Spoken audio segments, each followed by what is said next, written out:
Salam sejahtera Malaysia, selamat datang ke channel Fels Lifestyle. Info padu, info hangat disediakan di dalam channel ini. Dalam sebuah artikel berita daripada sinarharian.com, Sanusi pemimpin hebat, sebab itu ramai yang serang. Kenyataan daripada Hamzah Zainuddin. Kritikan dan kecaman politik bertali arus diterima Datuk Seri Muhammad Sanusi, menunjukkan beliau seorang pemimpin hebat, kata Setiausaha Agung PN Datuk Seri Hamzah Zainuddin. Beliau berkata, Menteri Besar Kedah itu telah membawa banyak pencapaian dan pembangunan membanggakan di negeri Jelapang Padi itu hingga sukar ditangkis parti lawan. Mereka merasakan Kedah ini sebuah negeri yang mereka kena tunjuk kuat. Mereka tidak mahu menerima satu keputusan yang menyedihkan kepada penyokong-penyokong mereka. Pada saya yang berhormat Sanusi, ini seorang yang baik, tetapi dalam ceramah-ceramah tertentu, mereka serang dia secukup-cukupnya kerana mereka tidak mahu melihat kejayaan Sanusi yang begitu menggalakkan, katanya. Beliau berkata demikian ketika ditemui pemberita dalam majlis makan malam bersama ahli Parlimen Larut di Dewan Permai Majlis Daerah selama dekat sini pada Jumaat. Hamzah bagaimanapun mengakui budaya taktik menyerang pemimpin tertinggi di peringkat negeri menjelang PRN adalah perkara biasa yang dilakukan semua peringkat parti. Seperti di Selangor, katanya, PN turut mengkritik pimpinan Menteri Besar Datuk Seri Amiruddin Syari. Tak salah kerana ini kempen. Mereka etik pemimpin tertinggi kita di peringkat negeri, kita juga etik pemimpin mereka di peringkat negeri, katanya. Adakah dengan ini, Hamzah Zainuddin bersetuju dengan apa yang diucapkan, apa yang dinyatakan oleh Sanusi? Setelah apa yang dalam ucapan Sanusi itu membawa pada di mana beliau akhirnya disiasat oleh PDRM, disebabkan itu berkaitan dengan satu perkara yang amat serius, yaitu nama Sultan Selangor dan juga isu 3R. Adakah dengan ini Hamzah Zainuddin pun bersetuju dengan kenyataan Sanusi di mana telah didakwa memperlekehkan Sultan Selangor? Semua ini menjadi persoalan. Menurut Anda, apa komen Anda? Teruskan bersama dia dalam channel ini untuk info yang seterusnya. Jangan lupa tekan butang like, share, dan subscribe. Salam sejahtera Malaysia, selamat datang ke channel Fels Lifestyle. Tuan-tuan dan puan, setelah kita dikejutkan dengan Menteri Besar Kedah, nama Sanusi yang menjadi viral di media sosial berkaitan dengan ucapan yang memperlekehkan Sultan Selangor. Pada akhirnya banyak laporan polis yang dibuat.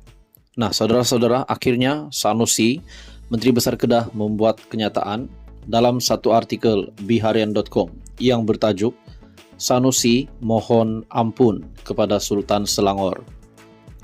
Menteri Besar Kedah, Datuk Seri Muhammad Sanusi, mengemukakan permohonan maaf kepada Sultan Selangor, Sultan Sharafuddin Idris Shah, berhubung kenyataan yang didakwa mempertikaikan kewibawaan institusi Kesultanan Selangor dalam pemilihan Menteri Besarnya. Muhammad Sanusi yang juga pengarah pilihan raya Perikatan Nasional berkata, beliau mengutuskan warkah kepada Sultan Selangor untuk menjelaskan maksud sebenar ucapannya dalam satu ceramah. Beliau mendakwa ucapannya diputar belit Pakatan Harapan dan Barisan Nasional. Saya sudah mengutuskan warkah ke hadapan Duli Yang Maha Mulia, Tuanku Sultan Selangor, untuk menjelaskan konteks, maksud sebenar dan medan yang tercangkup daripada ucapan yang sengaja diputar belit itu. Warkah saya itu didahului dengan merafak sembah, memohon ampun dan maaf kepada Duli Yang Maha Mulia, Tuanku Sultan Selangor, seraya berharap tidaklah timbul kemurkaan baginda Tuanku Sultan bersabit isu-isu yang sengaja dibangkitkan daripada ucapan itu, katanya dalam hantaran yang dimuat naik dalam laman Facebooknya. Tambahnya, beliau dimaklumkan oleh pegawai Istana Selangor bahawa Sultan Selangor sudah memberi perkenan untuk menerima dan membaca warkah itu. Bagaimanapun warkah berkenaan tidak elok molek untuk dimuat naik bagi memelihara kemuliaan Sultan Selangor dan menjaga adat dan adab keberurusan dengan istana, katanya. Muhammad Sanusi turut mengesahkan beliau sudah memberi keterangan kepada pihak polis yaitu PDRM, berkaitan siasatan terhadapnya. Berkaitan itu juga, saya sudah memberi keterangan kepada pegawai penyiasat PDRM dari Bukit Aman pada jam 2 pagi semalam untuk melengkapkan siasatan ke atas laporan-laporan yang dibuat oleh Angkatan Muda Keadilan, Parti Keadilan Rakyat, dan lain-lain. Demikianlah adanya untuk makluman semua yang berminat dalam isu ini. Air nan sengaja dikerukan moleklah dibiarkan jernih supaya terlihat kilas ikannya, menangguklah di ketika itu, katanya.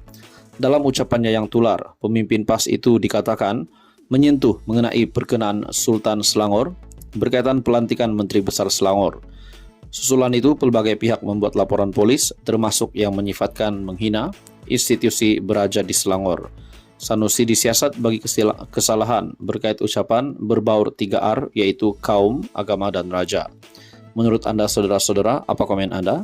Teruskan bersama di dalam channel ini. Untuk info yang seterusnya, jangan lupa bantu channel ini dengan menekan butang like, share, dan subscribe. Salam sejahtera Malaysia, selamat datang ke channel Fels Lifestyle. Info padu, info hangat disediakan di dalam channel ini. Tuan-tuan dan puan-puan yang dihormati sekalian, dalam sebuah artikel daripada Astro Awani, Dewan Rakyat terima pemakluman kekosongan kerusi Parlimen Kuala Terengganu. Dewan Rakyat memaklumkan menerima surat daripada pengerusi Suruhanjaya Pilihan Raya Malaysia SPR berhubung kekosongan luar jangka kerusi Parlimen P036 Kuala Terengganu. Yang Dipertua Dewan Rakyat Tan Sri Johari Abdul berkata, kekosongan itu berikutan penyandangnya Datuk Ahmad Amzad Hashim tidak mengemukakan rayuan yang berakhir pada 11 Julai lalu kepada keputusan Mahkamah untuk membatalkan kemenangan calon PAS itu pada pilihan raya umum ke-15 yang lalu.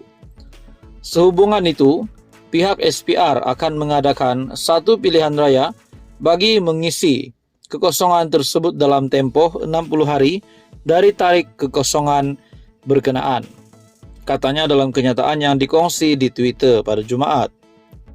Sebelum ini, Mahkamah Pilihan Raya Kuala Terengganu membatalkan kemenangan calon PAS itu selepas membenarkan petisyen pilihan raya yang difailkan calon Barisan Nasional di kerusi parlimen itu, Muhammad Zubir Embong. Keputusan itu dibuat selepas pihak pempetisyen berjaya membuktikan wujudnya unsur rasuah ketika kempen pilihan raya umum ke-15. Dalam pada itu, Setiausaha Agung PAS, Datuk Seri Taqiyuddin Hasan berkata, pihaknya tidak akan mengemukakan rayuan terhadap keputusan itu. Sebaliknya, kata beliau, PAS sedia berdepan dengan pilihan raya kecil PRK. Menurut beliau, sekiranya PAS mengambil keputusan untuk merayu, maka ia akan melibatkan tempo yang lama dan dalam tempoh terbabit, rakyat tidak akan mempunyai ahli parlimen. Taqiyuddin juga tidak menolak kemungkinan untuk mengekalkan calon sama bagi kerusi berkenaan. Saudara-saudara, tuan-tuan dan puan-puan semua, ini menjadi satu lagi topik yang panas, isu yang panas, di mana Dewan Rakyat terima pemakluman kekosongan kerusi Parlimen Kuala Terengganu. Ini bermakna Perikatan Nasional dan PAS telah kekurangan satu lagi ahli parlimen. Teruskan bersama di dalam channel ini untuk info yang seterusnya. Mohon bantu channel ini dengan menekan butang like, share, dan juga subscribe.